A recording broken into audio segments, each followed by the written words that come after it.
Welcome into the show, everybody. It's the Farzy Show presented by Steven Singer of Steven Singer Jewelers. My name's Mark Farzetta. Hope you guys just had a beautiful rest of your Wednesday, and Thursday is just absolutely incredible. We're going to check in on Andrew Painter. We gave you the bold statement that the young man made yesterday. How about we hear from a guy like Kyle Schwarber, for instance? What's he saying about the 19-year-old stud arm of the 6'7" righty? What's he doing to prepare for the season? What's he doing to try to capitalize on this amazing opportunity he's getting to win a spot in the Phillies starting rotation? We'll get into that conversation. Miles Sanders makes a plea to stay with the Eagles. I've been telling you for a while, I am not expecting him to return for another season at the ripe old age of 26 in the Eagles backfield. So we'll get into all that and more on today's program.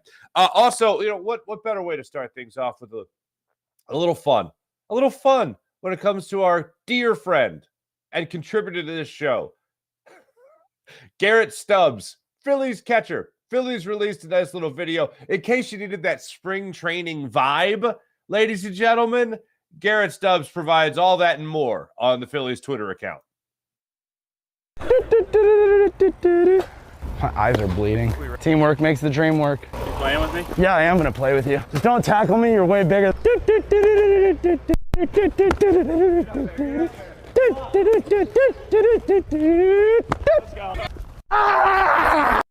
That was a good tango. Just as bad of a golfer from when I was 3 years old to when I am now. Just shank things into the windows. John Middleton, the GOAT, picking up balls.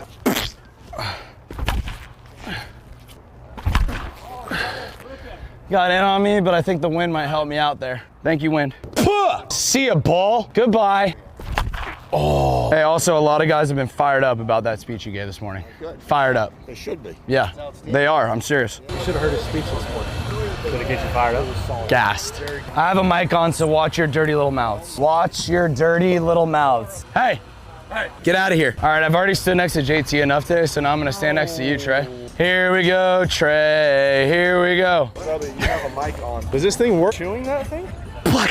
That's the Schwarbs. Don't start with me. Don't start with me. Fighting! It's a crime. Happy baseball season. Almost. Happy spring training. Happy spring training, everyone. If that doesn't get you in the mood for some baseball, I don't know what will. Just a couple of things to unpack from it. One, yes, he knew he was obviously mic'd up. And you even hear Bryson Stott walking by. And I think what he was alluding to is, oh, you're mic'd up, so you're putting on a show. Something tells me from our conversation from Garrett Stubbs, the man is a bit of a showman. Something tells me just from interviews he does, his enthusiasm on the field, bat spikes and all. The man is a showman. A couple other things.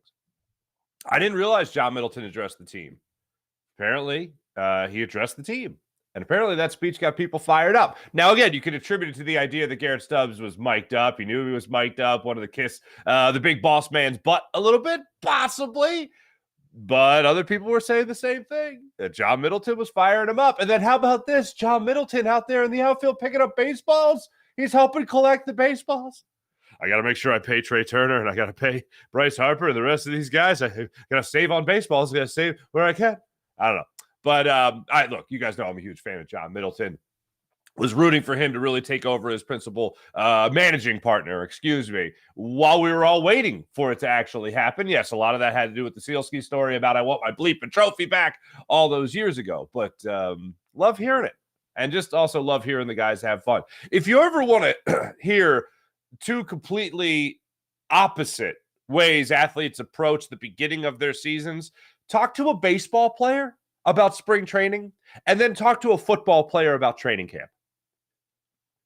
I'll never forget listening to the late, great John Marzano and my buddy Hugh Douglas talking about just getting ready for their respective seasons. And John was like, oh, we're going to go down to spring training, and I'm going to catch up with the guys. I'm going to see everybody down there. Oh, man, it's going to bring me back to when I was playing and how much fun we had in spring training. It was so great. And he was like, oh, man, Lehigh. Oh, two totally different appreciations for getting their job started again. Really, always fun, always fun. But let's get into the nitty-gritty here for a second, all right? Andrew Painter has been grabbing headlines for the last couple of months as this now top pitching prospect in baseball, trying to make his major league debut with the Phillies this year and crack into the starting rotation as maybe the fifth starter for this season.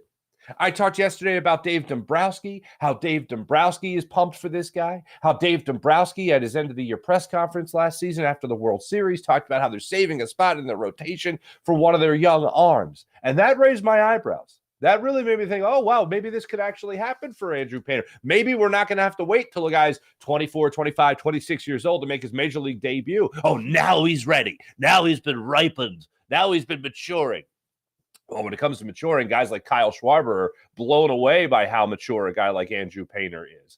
Garrett Stubbs was asked about Andrew Painter, as a matter of fact, and caught a couple bullpen sessions from him. And he said, wait, how old is he? He's 19? I thought he was much older than that, which speaks to, again, the maturity level. That being 19 years old isn't even something that jumped out at Garrett Stubbs. So we've talked about Zach Wheeler and how Andrew Painter's locker is right next to Zach Wheeler, and that's great. You got questions, you want to pick the brain of an ace, you go pick the brain of an ace, and Zach Wheeler's right there for the picking.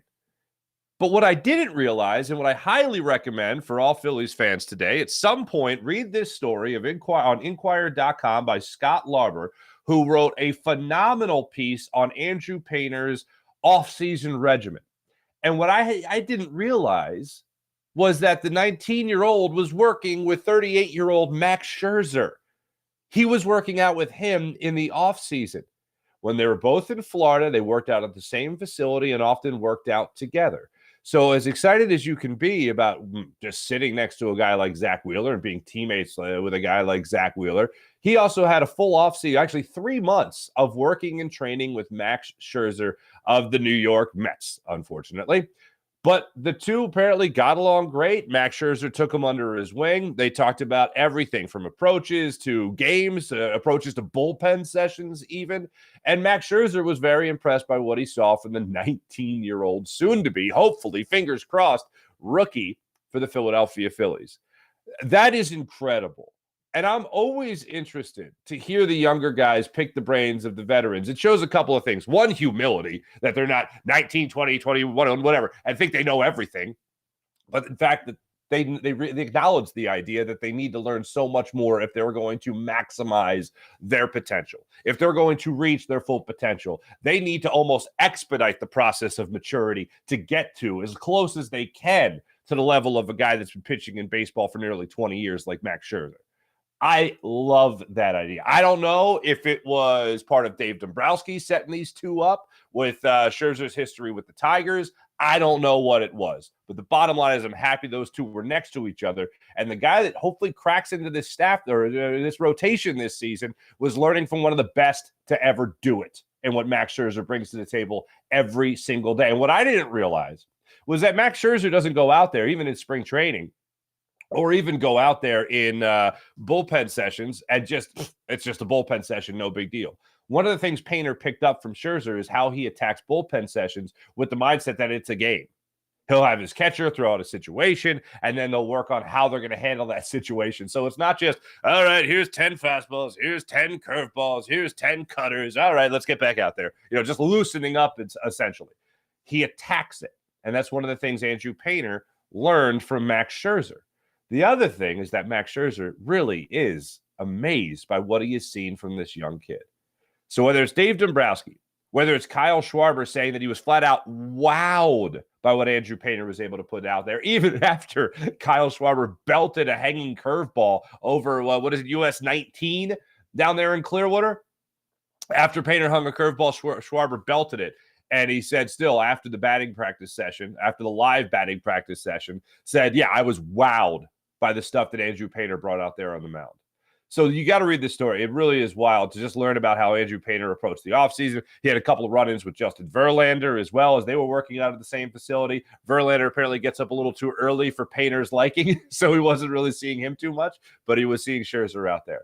I am very excited and really rooting hard for this kid that he does make it on the opening day roster, and we get a chance to see him make his major league debut. It is very odd. I mean, even going through Utley, Hamels, Howard. Rollins was up here pretty young, so you didn't have to wait too much for him.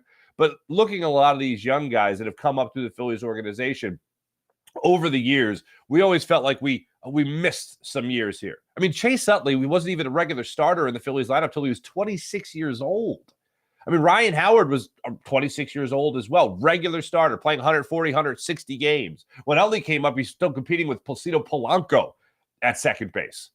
I remember that whole controversy. Ryan Howard, we all know, blocked by Jim Thome for a long time up here in Philadelphia. But when you look at this guy, you look at what Andrew Painter can bring to the table, the Phillies seem to be just as excited as anybody in the fan base. And they're also impressed with the kid's work ethic. And I think that really speaks volumes. When you talk about maturity of a young guy, that's great. But when you talk about the work ethic of a young guy, a lot of that comes along with that maturity. So what the Phillies are saying, in essence, when you have somebody young like this, and you're talking about him as if he is going to be one of the big contributors this season as a starting arm for you, when you're talking about it like that, you're leaving a little room for error because you have confidence in the work ethic. In other words, you're throwing him into the water, and if he can't swim, he's going to figure it out. Phillies are doing the same thing right now with Andrew Painter. If he can't swim, he's going to figure it out. And why is he going to figure it out? How are they confident he's going to figure it out? Because of the work ethic. And when you see him working out with some of these older guys that are known for their work ethic, that makes me feel like this guy can go pound for pound, punch for punch with some of these guys that are going to be putting in that extra work just to make sure they get whatever they can that's left in their career. And Max Scherzer, I think, certainly has a lot. And Andrew Painter's a guy that's going to go out there and get what he can from himself now and also learn from the well-experienced guys like Max Scherzer. We'll put it that way. So I'm excited. I know a lot of people are excited. I know I was talking a lot yesterday about how he was saying it with his chest, and this could be one of the best teams ever if everything comes together, everything clicks was the word he used, and Andrew Painter could be a big part of that. Not to mention the two guys you have as your 1 and 2 punches, or your 1A and 1B in what you have there in Zach Wheeler and Aaron Nola. So I'm excited for that. I know we're all excited for that, for Major League Baseball to get it going here in Philadelphia. On a bit of a down note, let's shift gears to football. I don't know if you guys saw this yesterday, but here it is. Miles Sanders, this is on his Twitter account, or excuse me, on his Instagram account. I believe this is originally posted by Sanders Posts account, which is like a fan account, but then Miles Sanders screen grabbed it and then reposted it. Check this out. Miles Sanders, I love Philly. This is a quote. I love Philly. Just bring me back. I hope they bring me back. When asked if he had a message to Howie Roseman and the organization, Miles Sanders says, I love you. I hope you love me too. That's beautiful. That's nice. It ain't going to happen. And I now have less confidence that it's going to happen than I did 24 hours ago. I've been telling you guys really throughout the last couple months of the season, I just didn't see Miles Sanders coming back, and he was having a great year. He had a career year. I don't think the Eagles are going to be paying a running back. Couple of things go into this. One, the Eagles are going to be up against it when it comes to the cap. Pretty much everybody knows that, even with Howie Roseman being the wizard that he is when it comes to the salary cap and creating room. I don't think Miles Sanders is a priority. I think Jalen Hurts is a priority. I think Chauncey Gardner-Johnson is a priority. I even think Brandon Graham is more of a priority than Miles Sanders. So when you think about that, it's not going to be money spent on a running back. It's going to be money spent on the offense and defensive line. It's going to be money spent on your two biggest names. Even though Jalen Hurts' money isn't going to hit the books until next year, they still want to work out that contract. And plus, it looked like they were handing the baton over to Kenny Gainwell as the season went on. And there were many times throughout the year where I was thinking, why is Kenny Gainwell getting all these touches? Why is he starting games? Why is he getting the first carry out of the backfield on a design run? Not an RPO, but on a design run. Why is he getting the first carries? Well, I think it was because they were starting to change things over a little bit. And it also looked the same way in the playoffs. So I thought that was interesting. And now push is going to come to shove for a guy that's going to be 26 years old when the season starts in Miles Sanders. I'd love to have him back. I think he's a very talented running back. I think he could do great things, but they don't like spending money on running backs. They got other priorities. And when you think about an average annual salary of a franchise tag running back, they're going to get about $10 million this year. I don't think they're going to spend that money on a running back in one season, especially this season with 19 other guys they have to add to this roster or try to bring back to this roster. Excuse me, including Miles Sanders in that, 17 guys, or 18 guys that you're bringing back possibly.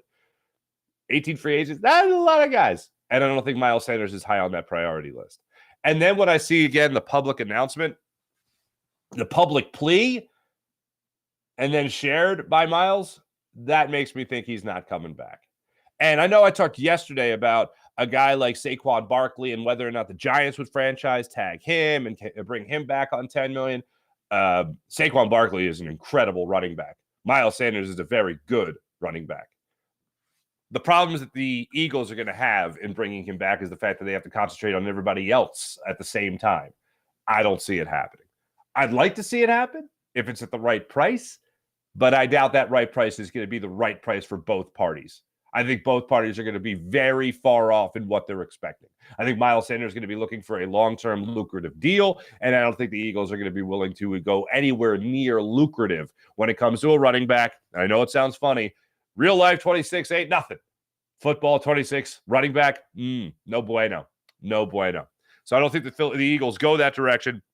As much as I'd love to see it happen, I don't think it happens here in Philadelphia. So when I saw that yesterday from Miles, I went, hey, man, love to see you stay in that Eagles uniform. Just don't see it happening here in Philadelphia. Something else that came up yesterday, I hate going back and forth with sports or comparing sports when I take one athlete from basketball, one athlete from football, whatever. But overall mindset of an athlete is something you guys have heard me talk about a lot when it comes to Jalen Hurts. And what I have said is you look at a guy like Jalen Hurts and you take what's between his ears, his mental makeup, and if you're able to bottle that, that'd be flying off the shelves more than steroids in the 90s, okay? This story came up yesterday, and I saw it on Clutch Sports here. Bradley Beal, in-game, apparently made a bet with Ben Simmons. Now, this is the 2001 playoff matchup before the Sixers got bounced out in the second round by the Atlanta Hawks. They played the Washington Wizards. And during one of those games, Bradley Beal goes out there and he says he intentionally fouled Ben Simmons and they had an exchange of words. Hack-a-Ben. Remember that? Ben Simmons said, I'm tired of you mother bleeping fouling me on purpose, man. I'm going to step here and knock down these free throws. $5,000 says I will. Bradley Beal says, want to make it 20? So Ben Simmons offered the $5,000. Bradley Beal said, let's go 20,000. Ben Simmons bricked the free throw. I haven't seen as to whether or not Ben Simmons actually paid the money, but 20,000 on a free throw. 20. You ever try to sink a putt with some friends on the golf course for like $20? That'll get the nerves a little tight. $20,000 on the line for a free throw. Ben missed it. Yee! But what it brought me back to was what could have been in Philadelphia. And it's wild when we talk so much about just overall talent and how good players can be, and we talk about potential, and we've certainly talked about it in everything. We've talked about it a lot with Andrew Painter already. We've talked about it with other young guys that we want to see do well. I mean, Dominic Brown was a guest of the show. We talked about it in baseball with Dominic Brown reaching his full potential. How would that happen? We talk about it a lot with guys like Carson Wentz trying to reach his full potential, where he reached his full potential of being like an MVP candidate and then drastically regressed as time went on. But it just goes to show you, with cases like Ben Simmons or Carson Wentz, or really anything like that, where you know the guy physically has the ability to be great, something in their mind blocks them from being great. And that's what I have just absolutely loved about Jalen Hurts here in Philadelphia. Nothing is impossible to him. I remember when I was a kid, I had this poster. It was from Sports Illustrated. It had an advertisement for Nike in Sports Illustrated. You could, if you're a kid, you could peel it out. You put it on your wall as a poster. And it was this big fold out of Muhammad Ali, and it just said, nothing impossible. Nothing impossible. And Jalen Hurts lives his life by that. Nothing is impossible. And whether it's going to be a change in the backfield with another running back, he's still going to have his wide receiver targets in A.J. Brown and Devontae Smith. He's still going to have a very good running back, I feel, and what Kenny Gainwell can bring to the table. Maybe added another running back in this upcoming draft, later in the draft. I'm not saying use number 10 or number, 30 on a running back. Not saying that at all. What I am saying is that you're going to probably add another running back as the draft goes on. Kenny Gainwell will be your number 1. Boston Scott likely stick around as a third down back, a goal line back, something like that, because he's so great in that role. But no matter who's around him, even if your offensive line has a change or two, I have a lot of confidence that Jalen Hurts, because of his mental makeup, will handle anything that's in front of him and still play at the extremely high MVP caliber way that he played this past season. And that's what I love about Jalen Hurts. And as I go back and watch highlights of games, and if I've had some downtime, like the last couple of days we've been shooting Greatest Sports Legends, another 8 episodes in the last 2 days. While we've been doing that, get a little downtime and go back, watch some highlights from last year. And really, the way he plays the game, Jalen Hurts, is the way he approaches the game mentally. I can get out of anything. I can extend this play. This play is not here. I can extend it and make one. Oh, this play isn't developing the way we thought it would. I can get 5 yards out of this. I can scramble. Oh, I could buy 5 more seconds behind the line of scrimmage to find somebody that's open. It's a great metaphor for the way he approaches the game. Physically watching him on the field is a great metaphor for the way he thinks about the game. And no matter what changes around him, that mental makeup is what makes him a special player. And if you look at guys like Ben Simmons, you think about what could have been if he would have had that same mental makeup. If Carson Wentz had it, we wouldn't even be thinking about Jalen Hurts right now, because we'd still be praising Carson Wentz for as great as a player as he was. But when it falls apart usually because things just don't go right in the head. When you watch and you go back and you think about the 2004 season here in Philadelphia, you think about T.O. and McNabb, that had nothing to do with the fact that these guys played great together on the field. It had more so to do that apparently they couldn't share the spotlight. More so on Donovan than T.O. T.O. was the star. Donovan would have been up there too, but celebrating with a lot of people in Philadelphia and his teammates if they could have just kept their mental right together. Was T.O. a head case? Did T.O. have problems elsewhere in a bunch of other franchises? Yes, he sure as hell did. But man, what could have been here in Philadelphia? But it was the stuff that went on between the years that made that fail. You can't let it get in the way. Ben Simmons obviously let that get in the way. And man, just something as simple as getting better at foul shooting, something that's shooting in a basketball player, doesn't happen with Jalen Hurts. And I bring all this up because I know during the offseason, there's going to be a lot of conversation about what the Eagles are going to add. And one thing I'm happy about is that we don't have to talk about the quarterback anymore. Because of their quarterback, because of Jalen Hurts, whatever Howie Roseman throws in here, whatever Howie Roseman does with Miles Sanders, whatever pieces they decide to add, whatever the pieces aren't coming back, you're still going to have a quarterback that can handle the business. He can be that deodorant if things aren't looking good. He can be the last line of defense, offensively speaking, when it comes to things breaking down around him. Oh, you still have a chance to make a play. Not only do you still have a chance to win the game with Jalen Hurts as your quarterback, you still have a chance to make a play even when there is no play to be made. And that's a pretty incredible thing.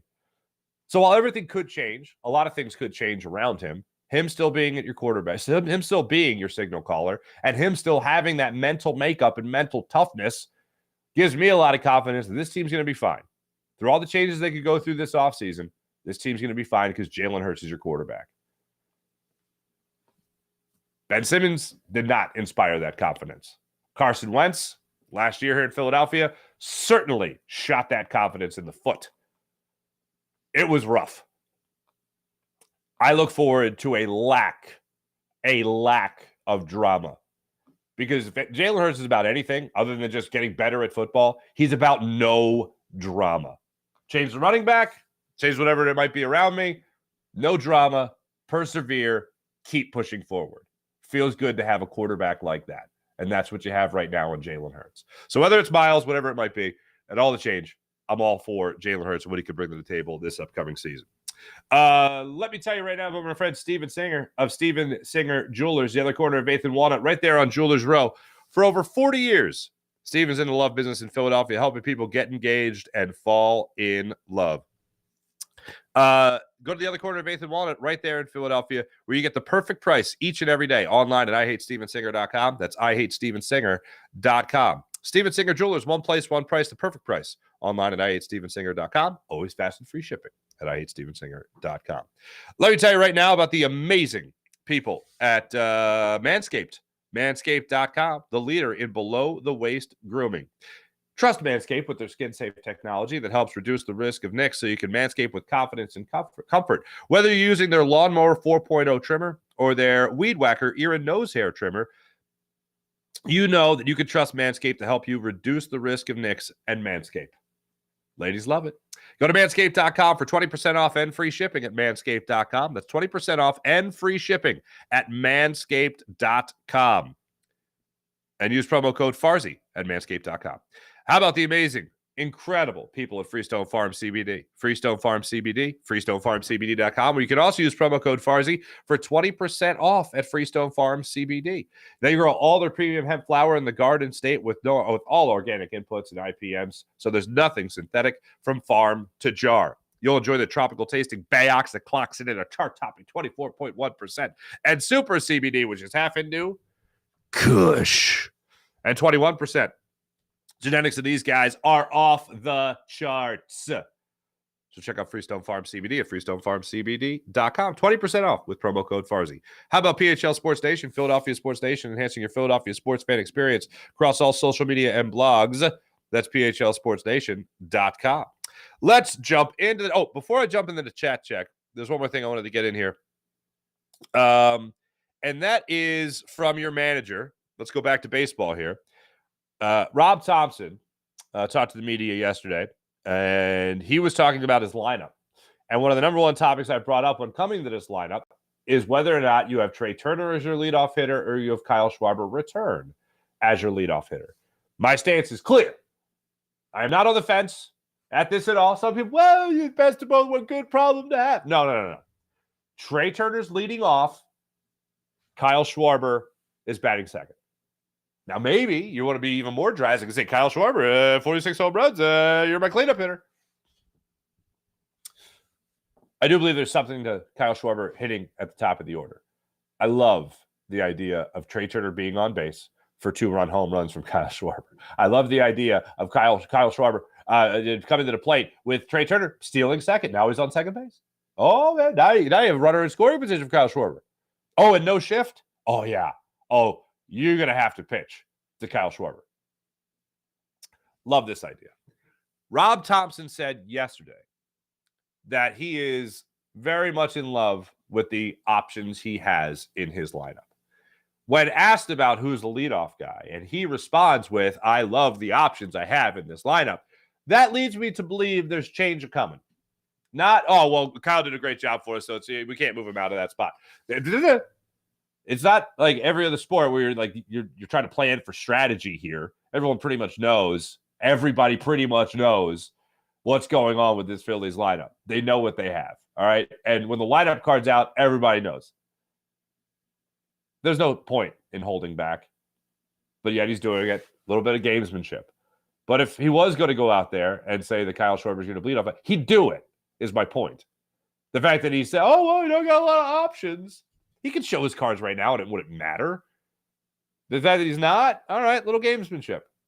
But I love the idea that he's holding back on it because it leads me to believe that I'm right. It leads me to believe that Trey Turner is going to be your leadoff hitter this year. And I think that's going to add to more runs for what was one of the best lineups in baseball last year.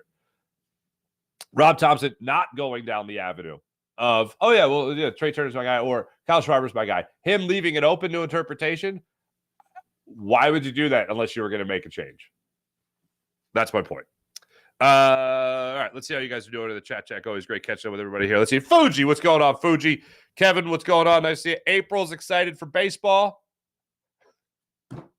Jim, like the John Middleton, they should be. Hey, man, they like you. They're fired up after your speech today. Fired up. They should be. Damn right. Like, people don't forget, John Middleton was a high school wrestler, really damn good high school wrestler. The guy still, you ever meet the wrestlers in high school? Were you a wrestler in high school? Those are some intense fellas. I don't think that ever left John Middleton. Fuji, RIP, Johnny Mars, damn right. Fuji, man, the kid's working with Scherzer in the offseason. He has a locker next to Wheeler. Can't get better than that. It really can't. April, living life for sure. Absolutely. Mihai, what's up, Mihai? Mark and everybody. Miles Sanders was the Reese Hoskins on the Eagles. Very streaky, but solid upside. Huh, Mihai? Think about that comparison for a second. Let it marinate. Let it simmer. I don't think you're that far off. I don't think you're far off at all. PJ, it's a cold move by Beal. Absolutely. Sean Gillespie, what's up, Sean? Ben making a shot? Yeah, I don't think so. Sean Gillespie, I want glazed bacon on a stick now. Thanks, Farzi. That's from yesterday's show, a reference to Lehigh Valley and the Lehigh Valley Iron Pigs. Certainly worth the price of admission just in its own right. Oh, interesting. Wow. PJ getting aggressive here. Dombrowski trading for Corbin Burns? All right. Let's get crazy. Yeah, I don't think enough can be made, though, just real quick. I don't think enough can be made of the Wheeler next to Painter and Painter training with Scherzer. I mean, think about this. All the things you did in your walk of life, dealing with somebody that has 20 times the experience than you, that's wildly helpful. Listening to that person, picking that person's brain, listening to how they got out of jams, how they maybe got through a little soreness, just listening to really their ebbs and flows of their career helps you through theirs, helps you through yours tremendously. And knowing that he's there to dissect everything Max Scherzer did and learn not just the proper work ethic, but how to apply it so that you are as healthy as you can be throughout your career, I think is a wonderful thing. And the thing that really jumps out to me is because you have to be ahead of your year. What are the things you hear all the time about Jalen Hurts? You hear all the time about Jalen Hurts, about how he's mature beyond his years, how he carries himself. Lane Johnson was talking it this past year. Jason Kelce was talking about it this past year. Like, everyone talks about how mature he is. Whether it's Anita Baker being his favorite musician or just his teammates talking about how he's wise beyond his years. That's a very comforting thing to hear, that a player is mature. A lot of times they're not, and that's where you see things really go awry. Again, between the ears. But when it comes to listening to guys now talk about Andrew Painter, a 19-year-old, like they're shocked he's still a teenager. They're shocked that he can't even buy a beer when they come north to Philadelphia, or even down there in Clearwater, for instance. When they're shocked by how the way he carries himself, and that even a guy like Kyle Schwarber is saying that he is wise beyond his years, that is a wildly comforting thing to hear about a young athlete. Because what do you worry about? You worry about whether or not they have the mental makeup and fortitude to actually put it together for 162 games or 35 starts in this case. Whether or not they can do that. It seems like he's the type of guy that can do that. And when you start talking about a high maturity level for a 19-year-old, oh, that makes me think, what can this kid accomplish by the time he's 25? If you're talking about how invested he is in his craft, how good his stuff is. The fact that he's 19 and he's just now, not just now, that makes it sound like a slight, but he's 19 years old and he's adding a cutter to his arsenal. What the hell is he going to have by the time he's 25? A knuckleball? It's insane. That's what I love about it. And that's what I can't wait to see what he brings to the table at the major league level. Because I do think after all this hype, and the way the Phillies have presented them. And by the way, I'm going to take a page out of Rob Thompson's book. Rob Thompson has gone out there and said the outside noise. I played the cut for you yesterday. I'm not worried about other people's expectations. I'm worried about my own expectations, about my team's expectations from themselves. Everything else is just noise. Well, if you listen to the team, if you listen to Rob Thompson or Dave Dombrowski, you listen to the rest of the team, players, teammates right now in spring training of Andrew Painter, they're all singing the praises of this 19-year-old. So it's not the outside noise. It's not people talking heads, myself included. I'm listening to what the team's saying about this guy. And that's getting me hyped. That's getting me excited for his first start at the major league level. And it's also not only just getting me excited, but it's also giving me belief and confidence that this guy's going to be the real deal.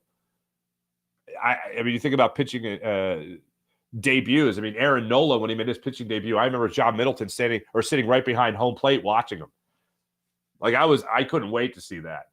And the fact that he was at LSU, the fact that he rolled through the minors so quickly, and that, I mean, obviously he was a college kid, like I mentioned, LSU, so his time in the minors is going to be short. But Andrew Painter, 19, ready to party. Can't wait. Can't wait to see what he brings to the table at the big league level. Thanks, everybody in the chat. You guys are great, as per usual. Let's bring it in to the Morning Rush, brought to you by Sky Motorcars, skymotorcars.com. 76ers back at it today. Doc Rivers tonight, 7:30 tip-off on TNT. TNT will have the game against the Memphis Grizzlies for this Thursday night game as they return from their All-Star break. Real quick on that All-Star break, did you happen to see their boy Mac McClung down there in the G League in Delaware for the Blue Coats? Near capacity crowd for the Blue Coats after Max McClung wowed the nation, wowed the world with the slam dunk competition and his performance in that, taking home that title. So fans were happy to see him play last night for the Blue Coats. That was great. I'm going to reach out and see if we can't get him on the show. I got to know more about this guy. But the Sixers are back at it tonight. They had their first practice in a long time yesterday in Camden. And Doc Rivers, when he was asked about it, what he thought of practice, sloppy. Thought it was a very sloppy practice. Obviously, it looked like they hadn't practiced in a week. So he said there were a lot of turnovers. They were scrimmaging, and he felt like they were practicing turnovers. Okay. Practicing poor defense. Okay. So Doc was not exactly wowed or thrilled with his team's performance. So I'm interested to see how they come out tonight against the Grizzlies and what will be the toughest post-All-Star game stretch available to any team. Saw our friend, Paul Hudrick mentioned it when he was on with us on Monday morning. Saw our friend Michael KB mention it yesterday as well on Twitter, saying how the Sixers have the toughest schedule going forward for their last 26 games leading into the playoffs that the NBA has to offer. Sixers have the toughest schedule of any NBA team going forward. Conversely, you have a team like the Dallas Mavericks that have the easiest schedule going forward. When you think about that, you think about, all right, this is what's in front of you. Still show me. Show me that this isn't going to be another second-round exit. Give me as much confidence as possible that you can not be a second-round exit. If there's any challenge to the Sixers in the 26 remaining games they have going into tonight, give me that confidence, please, that you're not going to be another second-round exit. Please give me, the rest of the Sixers fan base, that boost. No, they're not going to be another second-round exit. They're going to make it through the first round, make it into the second round. They're going to win that too. It depends on who they play. No, I'm not even talking about that yet. Because we don't know. The third seed right now. If you look at the Sixers for the last 26 games, I want you to look at them with the idea that, wow, this team can play better than I thought. This team can make it out of the second round. This team can make a conference finals. Oh, my God. And it'll make James Harden want to come back. It'll make me even more confident for what they can accomplish next year. Please, it's all I'm asking during the last 26 games. Sixers, show me that you're not going to be another second round. Give me as much confidence as possible going into the playoffs that you're going to be at least a conference finals team. Doc Rivers talking about how sloppy their practice was yesterday doesn't give me that confidence, but hopefully, I don't know, beating the brakes off a team like the Grizzlies, which I don't think they're going to beat the brakes off them. I think they'll win tonight. But that's all I'm asking. That's all I'm asking. It's a big ask. I understand that. And then the playoffs will start and it'll all change anyway. But just give me as much confidence as possible that you can be better than what I have seen so far. So that's what we're asking for the Sixers tonight in South Philadelphia as they return from the All-Star break. Fingers crossed. Sean, I like this. Sixers need a tough schedule. Yeah, get them in the playoff mode early. Trying to separate yourselves from the Cavs, trying to get up there on the Bucks. Now they're still waiting for Giannis Antetokounmpo. The thumb injury isn't as bad as some people had anticipated. He's just waiting for the pain to subside, and it'll be out there, making things happen for his team as a 2 seed right now. And the Celtics is a 1 seed. Just seemed like an incredible team, well coached, blah, blah, blah, blah, blah. Things we always say about the Celtics. But I'd love to see the Sixers get on that same level. Hopefully that happens in the not-too-distant future.